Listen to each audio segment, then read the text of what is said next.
Welcome to the Chaos Plan, where the odds may not always be in your favor.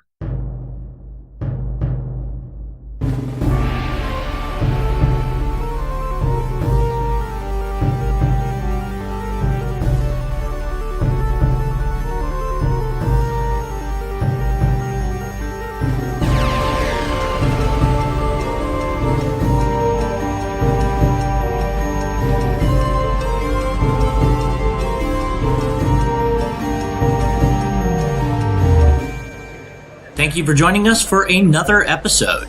As always, we would like to thank Adrian Sanabria for the intro music of the Chaos Plan, and the in-game music was brought to you by tabletopaudio.com.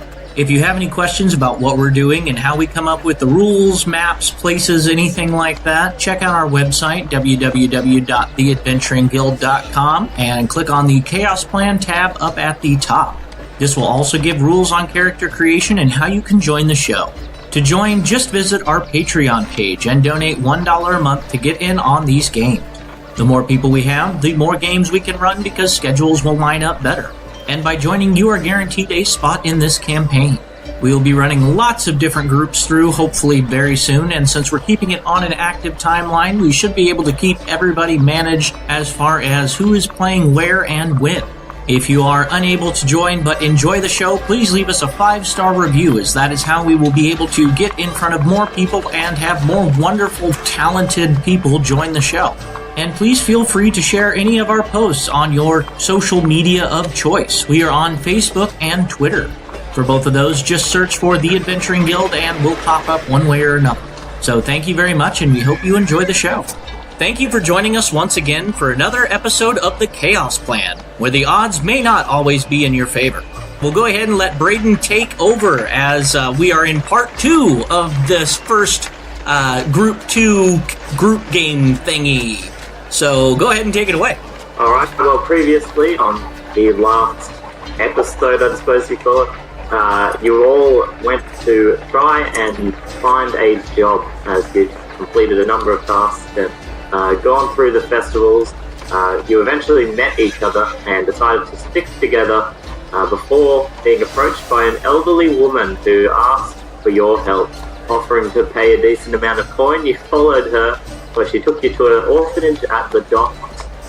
You all asked what exactly was going on. She told you she wanted you to try and find the source of a violent drug known as Scorch, which was what she believed to be being either brought in, made by, or supplied by one of the 3 street gangs within the docks, either the Slicers, the Ode, or the Grey Jackets.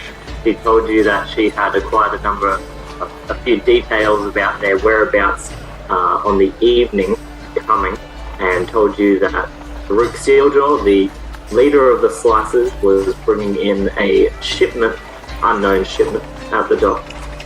Bromwell Midnight Mine the old lady told you Bromwell Midnight Mine was going to be having a sleepover with the son of Sebel Shen, a sort of renowned magical collector man that is in the council.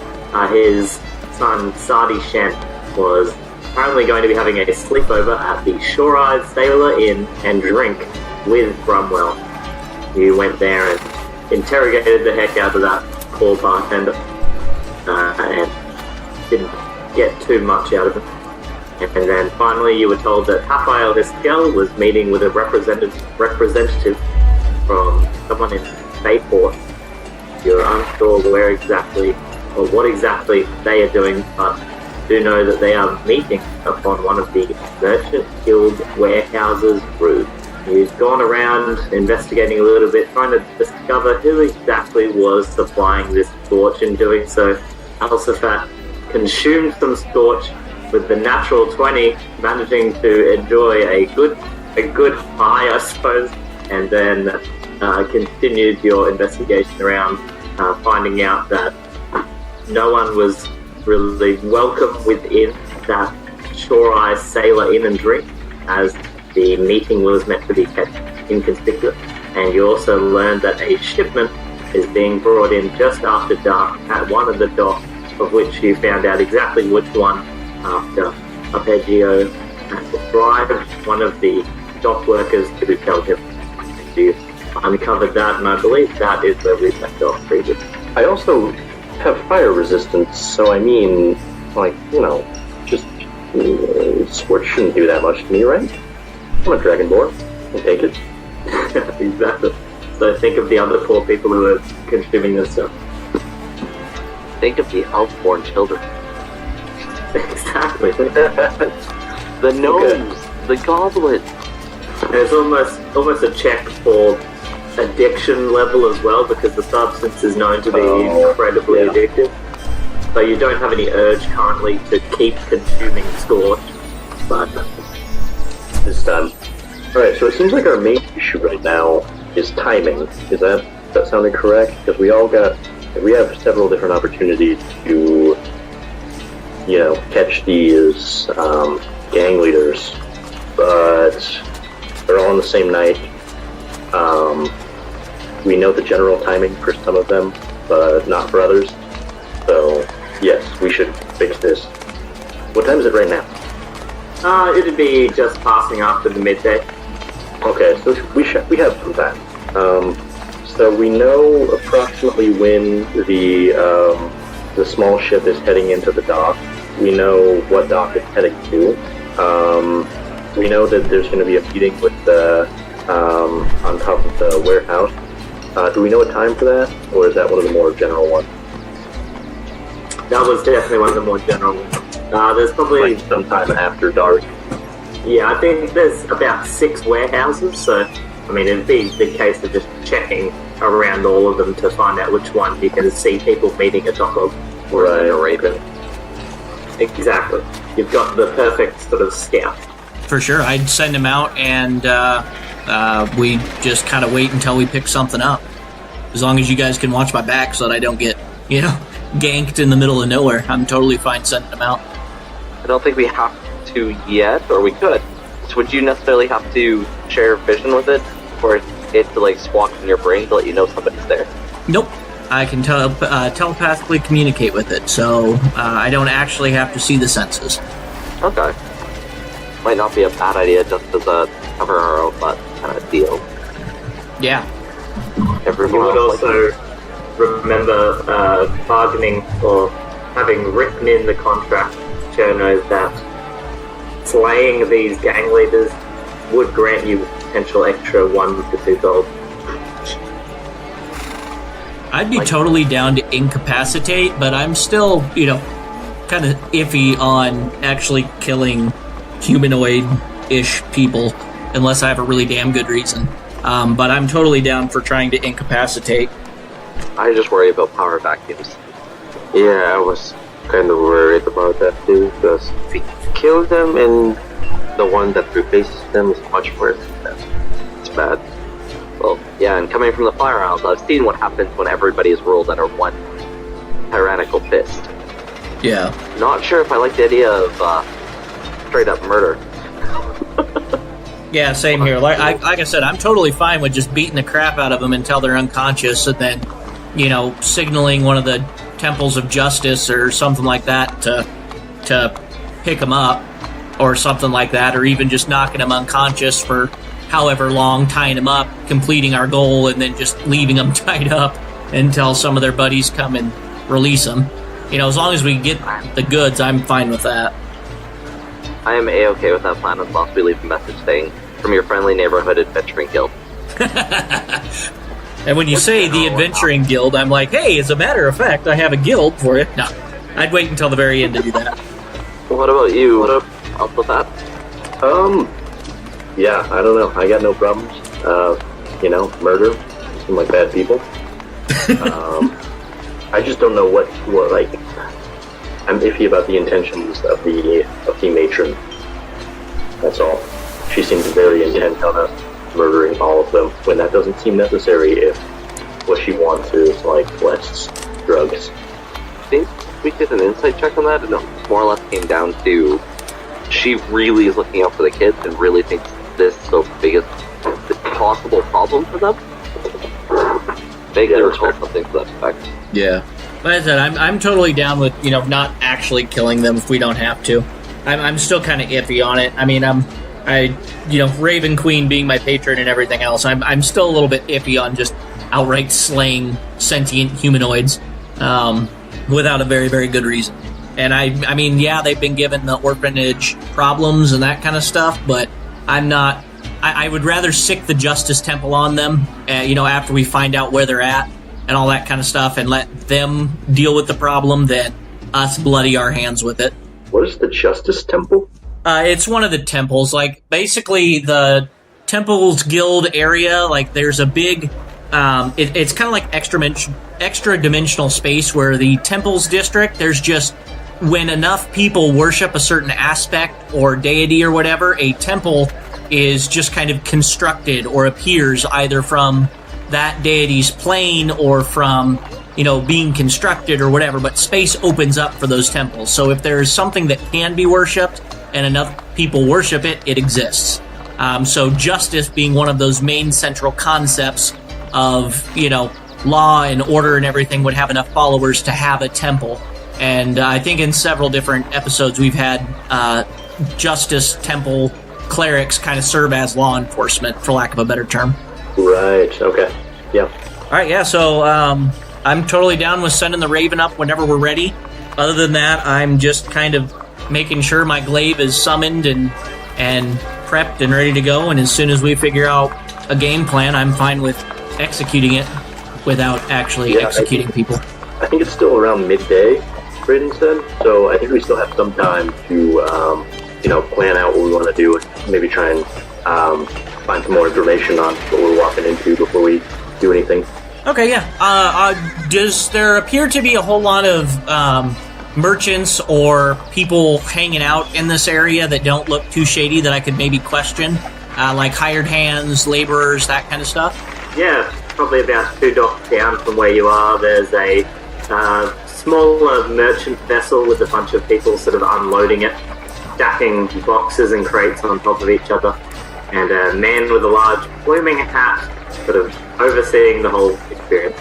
I would probably not question the head foreman leader, big hat dude right away. I would probably just kind of, offer to, if a box looks terribly big or heavy or something like that, I would kind of grab the other end of it and say, hey, let me give you a hand with this. By the way, have you seen any so-and-so? And, have you noticed any unsavory types around? Have you, noticed any shady-looking people coming and exchanging money for goods they probably shouldn't have? Kind of help them out while questioning and asking the hired help questions.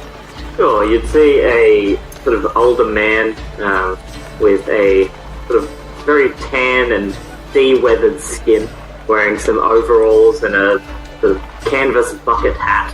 He's struggling lifting a box, and you immediately rush over and give him some assistance. Would you just ask what you just mentioned? Yeah, I'd give him a hand, and while helping him out, I'd say, oh, by the way, I've heard that there's some folks around here probably selling some stuff that, people shouldn't be getting their hands on. You know anything about that? Seen any weird types running around, anything like that?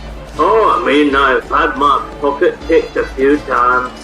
Come in and out of city every couple of days with different shipments and whatnot. But, the gangs are getting pretty rampant, honestly. Oh, well, where around here is the, most of that activity happening? I'm a little bit concerned about, who all's running around. Where should I avoid for sure? He points off to the south, the southern side of the docks, and says, I don't very much like going down there. The ruffians down there seem to like giving people beating, so I stay away from that. Oh man, that's... Points up to the northern side where the dwarves are mostly located, and says, those ones don't give me too much trouble, but I like just going straight down the middle here. And he points to just past the warehouses, and that beyond that is the small sort of commons district, and he points over there and says that he has a few friends that he likes staying with there. Okay, man, that's rough. What time does a lot of this stuff come down? Or what time does a lot of this stuff go down? I don't want to be here too late in the evening. If it's happening at night, I want to make sure I'm not around that south area there. Oh yeah, definitely more around the evening. But I mean, you could go down there now looking for trouble. I'm sure you'd find it. Oh man, well thanks for warning me and letting me know. I'll keep that in mind. You have a good day and be careful. Don't hurt yourself too bad with these boxes. Oh, I appreciate it. You too. Be careful now. All right, then I would reconvene and pass that info along. All right. But from what it seems like, from what he's told you, and what having Arpeggio, who's a fair expert on the different workings of the games here, the southern side seems to be a lot of Farouk and his sort of henchmen. The mid-ground kind of seems more run over by the Greyjacks, who are more business allocated and not necessarily too much about, hurting people all too much. And the northern side, obviously, is where Bromwell and the Ode are working. Okay, yeah. I'm a little bit not concerned, but I'm intrigued by the fact they say that, if you go down there now, you could probably find trouble if you were looking for it. I don't know if we want to necessarily wait until evening time to do scouting and that kind of stuff. I would be more than happy to send my Raven out that direction, now start scouting the area out and picking, not necessarily a point of entry, but that kind of thing, knowing what's where and what to look out for. So I'd be willing to do that if somebody could watch my back while I'm doing that. And if any of the other group wanted to, kind of circle some of the other warehouses and make sure that there aren't any super obvious escape routes or hidey holes they could dive into, we could maybe get in and out of here without too much trouble. Arpeggio would stay behind with Bob and just to keep them safe. Okay, yeah, then I'd definitely send my Raven up. Yeah, I can take a couple walks around the block and while they're doing this and just scout out kind of the scenery around just to get a little lay of the land. Yeah, well, and as a cleric, I don't think many people would mess with you, especially a life cleric. Don't shoot the medic. You never know when you might need him, kind of a thing. Yeah, I'll heal some sick. I'll look like I'm doing something nice for a change. So. Alright, so sending your Raven up into the sky, you fly down in the direction that you heard the man point and say that you could find trouble down there for sure. I'll get you to make me a perception check. That is a 15. Alright, so as you are peering down over this section of the city, you can see there's lots of warehouses down here. A lot of tents for the festivals that are being sort of packed up, and the festival grounds themselves, which are also being packed up currently. You see off to the side, in between two of the large warehouses, a couple of ruffian-looking types, very large and muscular, standing around a sewer drain, and then almost looking like they're guarding over it. And you watch as a few people sort of crawl up through the drain and then step out onto the street in between these two warehouses. Okay, yeah, I make note of where that is, because that's probably going to be our locale of interest. So then I would circle back. Or no, I would actually probably perch the Raven somewhere nearby, inconspicuously, and just kind of have it keep an eye on everything until Alsafat gets back from his trip around the block. Alright, you just keep looking through, and you watch anything. Can you notice anything out of the ordinary when I'm walking around, or any kind of escape routes or secret entrances or anything like that? Can you make me a perception check, please? Yes, okay. That's an 11. Alright, so as you're walking, are you walking down in that general area as well? Yes, yeah. There's lots of people moving tents around, and you're kind of being caught in between a few of them as you're moving. You see off in the distance some sort of larger looking types moving around throughout the warehouses, but you also notice sort of guards also doing patrols through there, and just lots of people packing up from the festival the night before. Okay, so nothing out of the ordinary, really. Nothing that's looking to sort of like a dangerous situation or anything that you wouldn't expect to see. Just because someone's large and rough looking doesn't necessarily mean they are, I suppose. Right, okay. I shout that to Bob. I don't know where he is. Oh, Alright. You just shout it. Yeah. I think Bob's back along the docks and you're just walking through the street. Bob! Everything looks good. I'm shouting to Raven if I can. Okay, yeah. When I see Elspeth, I would wave him over to our direction, and we can all exchange information and stuff. And then if anybody else wants to do anything else, I don't think any of us should go back twice, kind of a deal. Not be too suspicious. But if anybody else wants to do anything, great. If not, we can probably just bide our time nearby until it gets closer to evening, and then send my Raven out for 20 feet ahead recon and kind of follow it. As you are sort of looking down on this little sewer drain, the men are kind of guarding around the outside, these big rough types. You watch a few guards kind of walk by and they give them a nod and smile and pretend like they're just talking amongst themselves.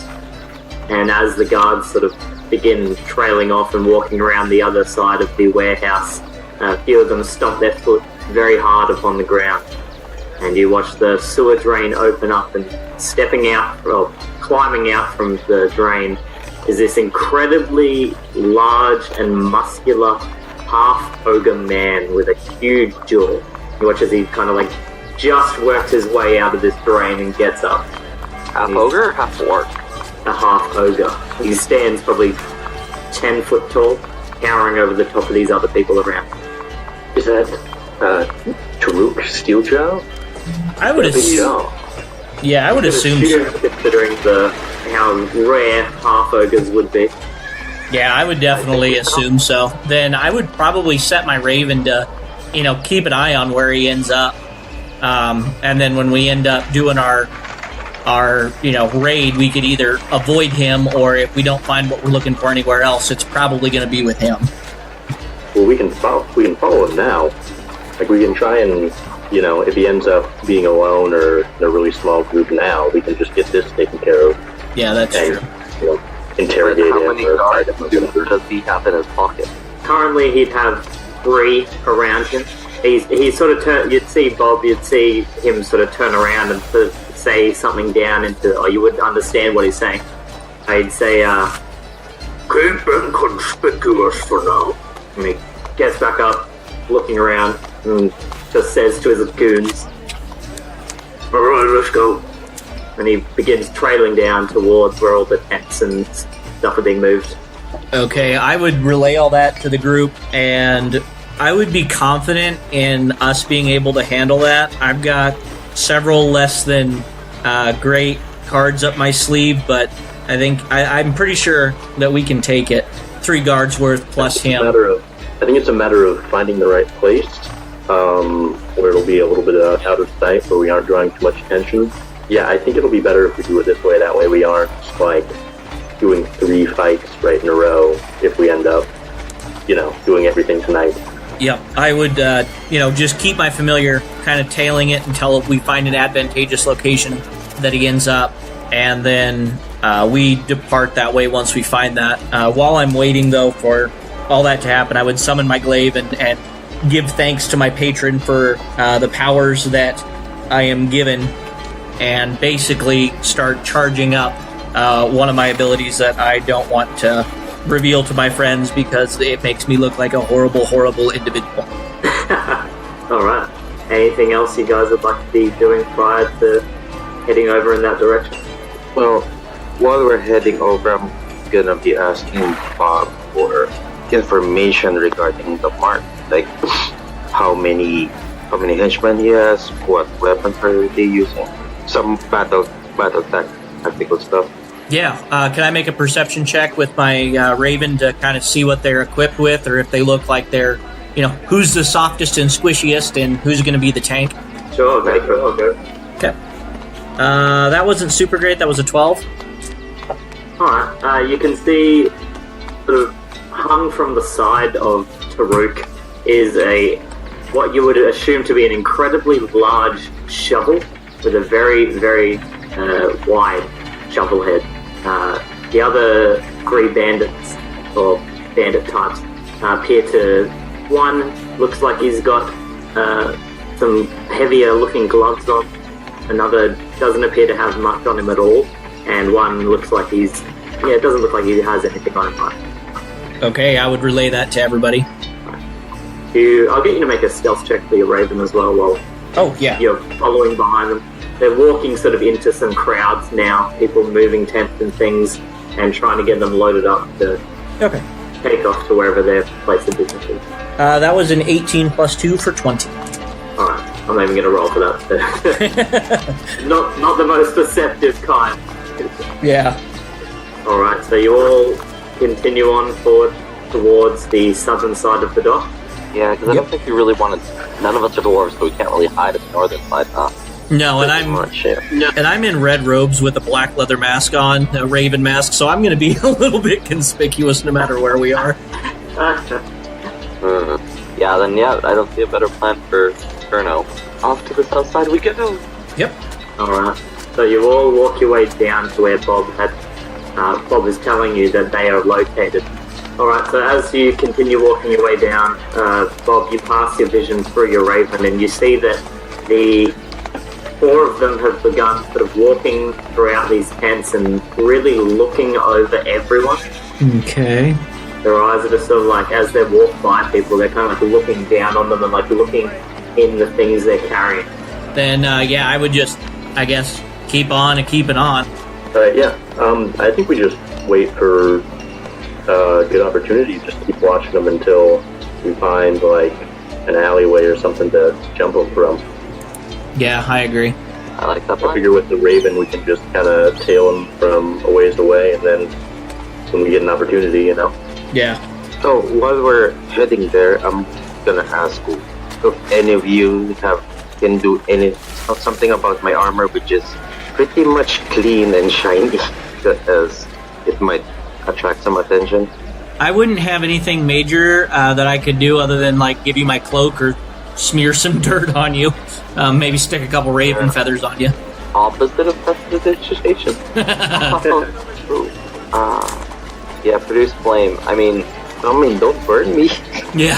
Not you, but I'm just thinking, like, you could use depending on what the armor's made of, it wouldn't harm it, but just, like, regular combustion, right? Blackened thing? Oh, what if you just... Yeah, what if we just grabbed some, like, crappy debris or whatever and made some ash and then just smeared some ash on it, dulled it? That's just kind of... Even then, like, if you hold a candle over something, it gets warm, but it also blackens it with the suit. Well, but the other thing is we're also in the middle of the street following these people, so we probably, if your armor hasn't been noticed yet, I doubt it's going to be until we get, close enough that it's not going to matter anymore. A good point. There. Okay, yeah, then I say we just continue following until we find an alley that they turn down that's, deserted enough we can jump them and try and catch them by surprise. Alright, so it's not difficult to find Taruk as he towers above everyone else in the street around him. But I'll get you all to roll a stealth check as you're making your way towards that group. Okay. Raven 2 or just me? Just all the 4 of you. The Raven's alright. That is a 15 for Bob. I got a crit, and then this time it's the good crit. Got 20. We forget that you're there. You're like Fimdir levels of stealth right now. Ooh, natural 20. Oh, disadvantage. Do we have disadvantage? No, I don't think because of his armor. Yeah, 48. I had a 14. Okay. Well, you all managed to beat their best perception roll yet of the 12. Except one. But I'll give you a majority. You all managed to go unnoticed as you're walking through the crowd. There's fairly crowded in this area. There's lots of people moving, bright, colourful tents everywhere. So the colours and everything around you, there's different kinds of people of all types. So they wouldn't take exact notice of you, and they don't manage to see that you're sort of eyeing in on them either. You'd see Taruk's head sort of turn around and face back towards the warehouses as he sort of trails a person that he's locked eyes onto, and he sort of nudges the other goons around him, and you watch them all turn around and begin like following this person. You see them begin like slowly trailing behind them as this person begins walking off. Okay, I say we try and intervene before they do anything to them, but let's, wait until we're 100% sure there isn't going to be too much collateral damage. Yep. And I'll whisper to everybody around me. I'll say wait until I pronounce their doom. And right before we're going to attack, I will just randomly say that. Wait until I pronounce their doom. And then I would strike as soon as that opportunity arises. Wait, was that the I'm also signal very word? confused. What's that? Don't worry about it. We'll figure What it out. would be the Figure it signal? out. I mean, what would be Going to the pronounce signal? the doom? You'll know. That- It would literally be as we attack. That would be the last thing I say before I literally attack them.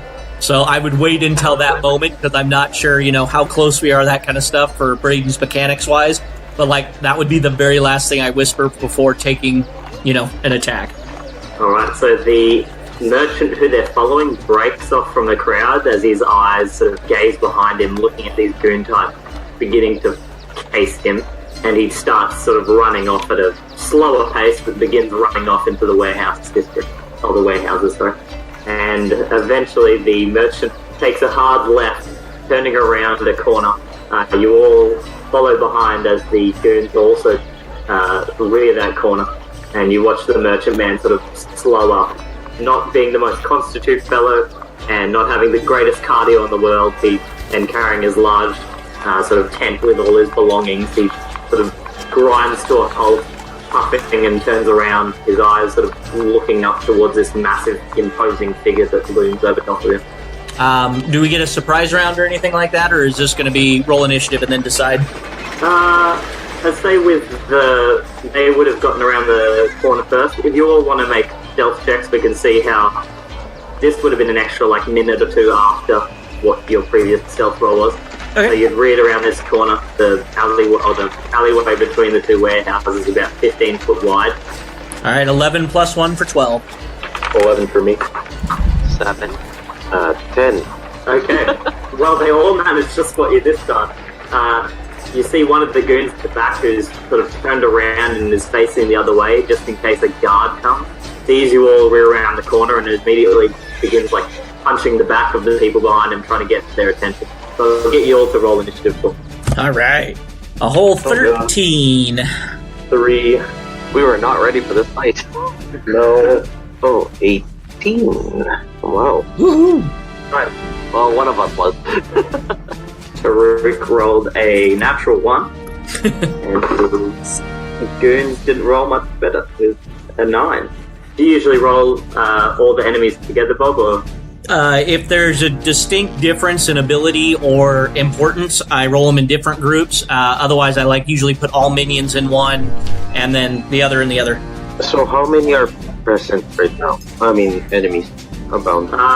There's 3 large, they just look like big beefy humanoids, and then there is 1 half ogre, the leader, Farouk. There's only 4 enemies present. 4 enemies. Alright, so going first is going to be Arpeggio. They're Okay, so about 20 feet in front of you, sort of gathered in a group. Farouk is at the front of them, and the others are spread sort of behind him. There would be a 5-foot gap on the right side of the alleyway as they're sort of crowding around this small merchant man. Okay, I would step forward 10 feet, and I'm gonna activate my ambit of authority. Okay. And then that would be, I will be using the damage bonus. So anybody within 10 feet of me, or any allies within 10 feet of me, gets a +1 to damage. Oh wow. And that's my action. Yeah, I haven't seen my allies fight before, so yeah, that would be my turn first, for now. Yeah. So how does Arpeggio activate this? What would she look like she's doing when she is activating it? Actually, yeah, it's a he now, because I changed it. He? Sure. Yeah, so I would be taking my battle standard, which actually serves as my pipe. So I would be stomping it on the ground and unfurling the flag. Alright. As you So, do so, the bandit sort of that was at the back looking towards you all and spotted you all, just sort of smiles and sort of knocks on the backs of people behind him and it's like, look at these jokers. Kind of gets his fists ready. That'll bring us to you, Bob. Okay. I point my glaive in their direction, and I shout out, and my voice resonates in a 3-part harmony with this. My patron has chosen you for the slain. And I point at whichever one, not the big boss, but whichever minion looks like he's going to be the first one to attack. And I pronounce his doom. The next time he takes damage, an additional 3d6 will be added to the total. And that takes my full action as, like, ravens and, like, murder of crows type things start circling the bastard. Yeah. So the one who raised his fist at Arpeggio appears to be the one who's looking ready to attack first. Okay, then yeah, it would be right on him. So the next damage he takes, an additional 3d6 will be dealt. Damn, yeah. So crows begin sort of materializing out of nowhere and just assaulting this man. You watch him begin, like, throwing his hands around, trying to bat them away, but they're appearing and disappearing out of nowhere and just constantly accosting him. Alright, then that ends my turn. Alright, that'll bring us to the goons. So the one goon who's got the ravens on him is going to charge towards you, Arpeggio. And with his fist out, he is going to launch a huge right hand towards you, which is going to be a 14 to hit. Oh, that misses. Alright, you're wearing armor, aren't you? Yeah, I'm wearing half plate. Oh wow, yeah, as he goes to punch, you just put your armor and he punches directly into your pauldron, we'll say. He immediately retracts his hand, shaking it, and looks and grimaces towards you. The other two goons, seeing a more credible threat behind them, turn around and are going to rush. One's going to rush towards you, Bob, and attack. What weapon did I say he had? He had a pair of brass knuckles. Yes. The brass knuckle fella is going to rush towards you. Not very good. Only a 10 to hit. Yep, does not hit. Alright, you managed to slip out of the way of his punch as it goes over top of you. The other's going to come forward and he is going to draw a short sword. And he is going to rush towards, we'll see, Arpeggio or Bob. 1 to 3 for Bob, 4 to 6 for Arpeggio. That's Bob. He's coming towards you, Bob. And he rolled a 13 to hit. Yep, that hits exactly. Alright. How far is Bob from me? I would have stayed, like, right in the entrance of whatever alleyway we were in, so if you moved forward at all, I would be however many feet back, probably. Oh, so you're within 10 feet of me? Yeah, I mean, because of this battle standard has some special qualities to it. Yeah, anybody within 10 feet of me can use its reaction to use dodge action whenever they get hit. So did you keep that in mind. Yeah, did you move forward at all on your turn? I moved 10 feet forward. Yep, so then I would be exactly 10 feet away. Okay. Will you take the dodge action? It's as a reaction, correct? As a reaction upon getting hit. Yep, I would take the dodge action then for the rest of the turn. Okay. So that means I roll now with disadvantage. Would that be correct, sir? Any subsequent attack. So if I get attacked again, then it would be disadvantage. Okay. Alright. You take a whopping 4 points of damage as you have just slipped this punch. The other bandit runs up beside you and slashes at you. You manage to get nicked across the side, the ribs. Okay. Nothing too deep. And that'll bring us then to Cherno's turn. Alright, well, since this is one of the big boss-ish guys, we're going to actually use these spells. Racial spells don't count for one of my spell slots, correct? No, they don't use a spell slot if they're once per long rest. Or short rest, or whatever. Cool, then I'm going to kind of angle myself if I can to cast Burning Hands. Alright. There is a 5-foot space to the side of both Bob and Arpeggio. So you can get there and you would be able to hit all of them. Perfect. And the merchant. So you may need a... Do we not want to hit the person? Alright, up to you. You can roll a dex save as well. before I do this, do we know anything about the merchant other than he's a merchant? No. He's just a merchant man. He appears to be carrying wealth that the four of these people wanted to acquire, and he is charged away, terrified for his life. Alright. I don't want to hit him, but this is unlikely to kill anybody. I say with great confidence. But yeah, we'll try. I'll be like, I hear you like feeling a scorch. Now you burn, and then I will do.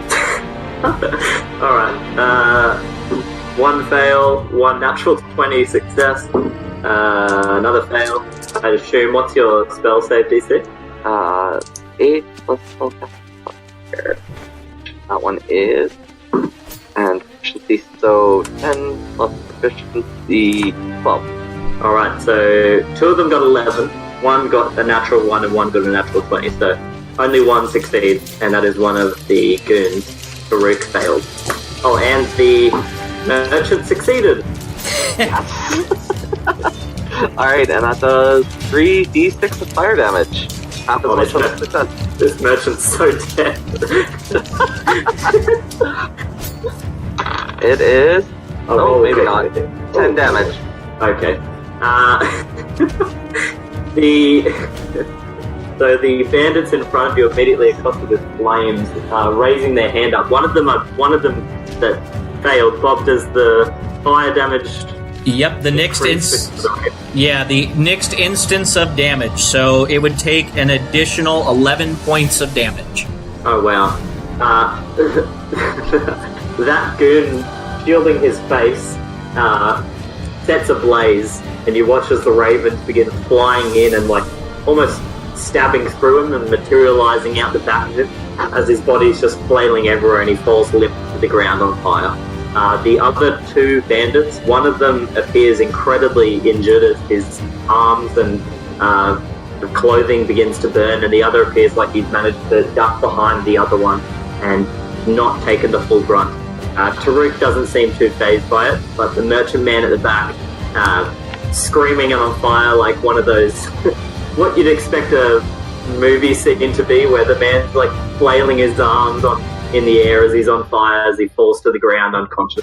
Lovely. And just for flavor, all my flames are colored blue. Alright. And that is my turn. Alright. Wow. Big turn for you. Elsa, your turn. Right, yes. So, is the merchant the only one here that's looking mostly dead, besides the other guys? One of the goons fell down on the ground unconscious as he was both burned and then stabbed through the body with ravens. Yes, okay. Are the goons kind of blocking the way to the merchant, or is there enough to go? Your allies would be technically blocking the room for you currently. Okay. Well, I believe the ruling, isn't it, Bob, that if a allied creature is blocking your space, you can move through them as long as they're willing? Correct, yeah. You can move through an allied creature's space. No problem. Alright, then, I would like to, I'm gonna start off, I'm gonna touch my shield, and there's kind of an emblem of a platinum dragon on there, and it's gonna kind of glow, kind of a faint red, and you'll all feel this, this feeling welling up inside that your abilities you have a little bit more confidence. You feel like you can do at least 1d4 better on your next attack roll or saving throw. If you had to quantify it. Yeah, well, on a scale from 4 to 20, yeah. So yeah, I'm gonna cast Bless. All three of you get d4 on your next attack or check. And then I'm going to try and make my way towards the merchant who is dying. Is he dying? Yeah, he's not dead. I rolled his hit points and he had 4 HP, so he's only one. He was only one hit, one damage over. So he's currently unconscious. Right. Okay. So yeah, I'm gonna make my way over that way. Do I get all the way to him, or am I kind of halfway there? He is at the back, 15 feet. The rest of the 3 goons that are still alive are sort of clumped in front of him, but off to the left. So there is a 5-foot space to run around, but you would get 1 attack opportunity. I am just going to stay behind the other E then. Okay. No Yes. problem. That'll be it for my turn. Alright. So, Taruk, seeing this huge gout of flame emerge from your hands, Cherno is going to charge towards you, pulling out this massive shovel, and he is going to attempt to whack you over. Oh, damn. That's going to be a massive hit. 25 to hit. Yeah, I have full AC here. Yeah. Oh, wow. Oh, 25. I'm good. Oh wait, I reduced the reaction. Never mind. You take 11 points of bludgeoning damage as you are whacked with this giant shovel across the head. A huge clang rings out through the alleyway that you're in. Ow. And that is going to end Taruk's turn right in front of you. I should mention as well, how tall is your character? 6 feet. Oh, yeah, he stands 4 foot taller than you, just sort of looming down at you, smacking you with this shovel that's probably a good 5 feet long. Lovely. Alright, that'll bring us to the merchant, who will make a death save. That's a fail. 1 fail for the merchant. And that'll bring us back to the top with Arpeggio. Okay, so who is within reach right now? There are 2 bandits and Taruk. They're all sort of gathered up, taking up the bulk of this 15-foot walkway. Taruk's on the far right in front of Cherno. The bandit who managed to dodge with the brass knuckles is in front of you, and the bandit with the short sword is off to your left in front of Bob. Oh, okay. I'll be taking my bike and I'll be attacking Taruk. Is he within 10 feet of me from where I am? He is, yes. Okay, I'll be doing that. Oh, so all of them are within 10, right? What was that, sorry? All of them are within 10 feet? Yes, that is correct. Oh, that's a 16? That's a hit. Okay, piercing damage. 10. Oh, wait, no. 11 piercing damage. Oh, wow. That's including the +1 from my ambit of authority. Okay, and as a bonus action, I'm gonna be using Icon of Might. Okay, so enemies within the radius of my battle standard suffer -1 to attack rolls. So within 10 feet of me. Okay, and that's my turn. Alright, you pull your pike out and stab it into the stomach of Taruk. You sort of turn it and withdraw it, and you watch a large amount of blood begin spilling out of his chest, out of his stomach, sorry. He grimaces and looks over towards you, gritting his teeth, the large tusks sort of covered in spittle as he growls at you. The others look terrified that you've just done this, and then how would you activate your -1 to their thing? Are you like shouting at them, or? No, I did the same thing as before. I just stumped my battle standard on the ground. Alright. Realizing they're up for a very hard fight, they all begin sort of looking halfway between terrified and halfway between super aggressive. And that'll bring us to Bob. Alright, I am going to once again get dark and twisty in a way that I am not proud of. And I will, how far away is, within 10 feet. So I would march up to the big half-ogre, and I would swing down my packed glaive at him, and I'm going to burn one of my discord points as part of the Harlequin, and I'm going to do that dual cantrip casting with Booming Blade and Death in Chorus. So as I swing this glaive down, I shout out at the top of my lungs, "Your death has been foretold!" And it's once again in that 3-part weird harmony. And so then Booming Blade, I make the attack roll, and the target suffers the normal attack. Otherwise, the spell fails, and on a hit, the target suffers the normal effects, and if it moves willingly, it takes an additional 1d8 thunder damage.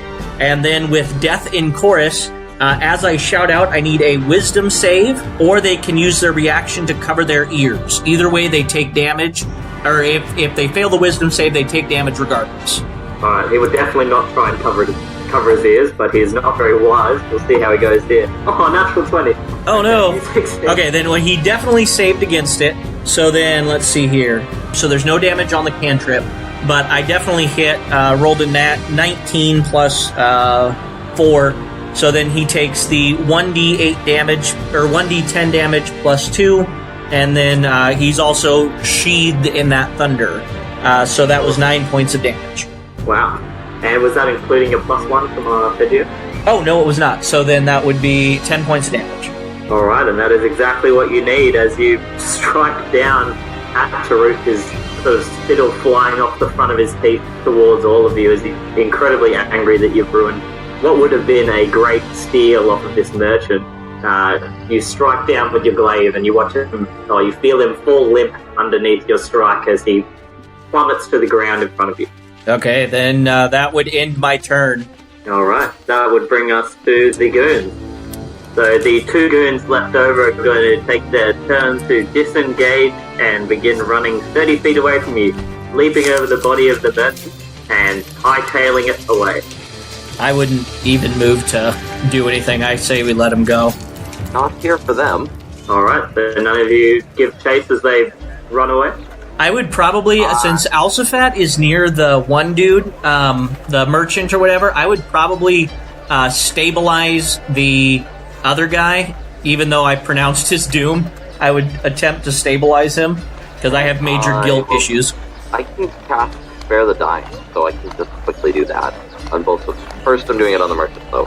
Awesome. Alright, the merchant's breathing steadies, and you watch his chest rising and falling as he is unconscious, but still alive. Okay. Alright, so you manage to find Taruk, Dealjaw, and bring him down. Oh, you've yet to search the bodies, Bob. Would you like to do that? I would probably have too much guilt to search the body. I would let somebody else do it. I will do it. Alright. Looking upon his body, you manage to find 7 silver pieces. A very large shovel that, as you grab it, you watch it begin shrinking down to your size. The weapon that he was using. Huh. And you also managed to find a small owlbear toy. Owlbear. Is it like a plushie or a doll? Something? It looks fairly well exactly like the one you saw in the orphanage. Ah, that's interesting. And we will end it there. Having just defeated Taruk and his goons, the rest of his gang still underground in their little hideout, but he managed to cut the head off the snake there, and we'll be receiving a reward as promised via the contract. So we'll end it there and get back next session as you continue looking for the source of the scorch and hunting down the gang leaders potentially. Farewell. Bye. Farewell. All right. Thank you for listening to this episode of the Chaos Plan. We really hope that you enjoyed it, and since we are doing group games now, we are going to very quickly start getting episodes out there on a regular basis. If you want to take part, please visit Patreon, donate the $2 a month, and you can get in on this guaranteed. We already have the next batch of players getting ready to go for the next game, and we're already looking at the different DMs that are going to be taking part. Both Braden and Mike have committed to doing games so far. So if you want to get in on that action, please just join our Patreon. Thank you, and we hope to see you next game.